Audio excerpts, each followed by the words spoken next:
Okay, so I'm looking at what you've got going on here, and your setup was correct.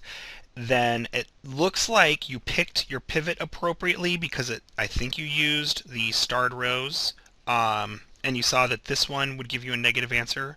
Um, if you were to read them kind of how I tell you to read them, where x is equal to 0, y is equal to 0, z is equal to 0, w is equal to 0.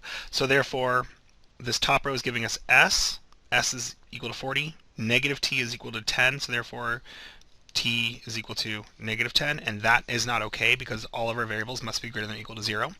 Then also this row as well. We're getting u is equal to negative 10. So again, not greater than or equal to 0.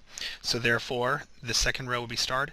So, and then you get your choice. You can look at either row and decide which one gives you, which you can pick either one and use this logic. You say, looking for the largest positive number in that row, so you picked the x column because it has the largest positive number, then said which one has the first x-intercept, which one has the smallest ratio.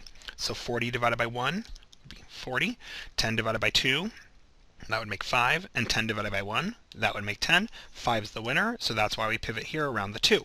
If that was the logic you used, then so far so good. Now, you did all your row operators. First row, perfect. Second row, third row, perfect. Fourth row, you have a 1.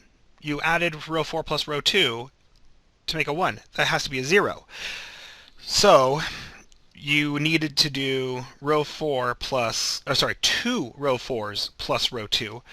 So that would give us, down here, that would give us a 0, 2 row 4s plus row 2, so that would make negative 1. 2 row 4s plus row 2, so that would make negative 12, negative 13 instead of 7. W, that would be 2 row 4, so that's negative 2 plus a negative 1, that makes negative 3. Then, let me make this, excuse me, that's not what I intended to happen. There we go. Got it. Just wanted it to be a little bigger. All right, so then we got W's. S is 2, that's just 0, so that stays okay. T, so 2 row 4s plus row 2, so that's a negative 1, that's okay. 0, that's okay. This should be 2 because it's 2 row 4s. And then 2 row 4s, again, 2 row 4s plus row 2, that would only give us 10. Okay, so when you do that, now let's make sure we're using the right thought process. This was the other thing I can't really see from your work, or actually maybe I can. So looking at your work, it does look like you didn't quite have the right idea of checking for, to see if should be starring a row, because depending how you read this column, the x, it really should have been saying x has a value, y is equal to 0, z is equal to 0, w is equal to 0, s has a value. So we really should be saying y equals 0, z equals 0, w equals 0, and t equals 0, which means this row would give us x. So that's 10 divided by 2, which is 5. So x is okay, because we're getting x equals 5. Then y is 0, 0, 0, 0, s. Here we go. So 70 divided by 2, that would mean s is equal to 30. That's okay, because it's positive.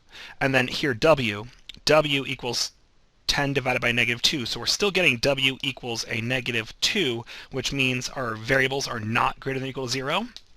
So what we need to do, we need to star that row. And we must continue the same process that we did before. Look for the largest positive number in this row, and it's your choice. It's a 3 or a 3. Oh, maybe you did pick it this way. We'll find out. And then we're going to divide. So yeah, this could have been your pivot. So if that was your logic you used, great. If you use the logic of finding the largest negative in the bottom row, then wrong. So it's hard for me to see.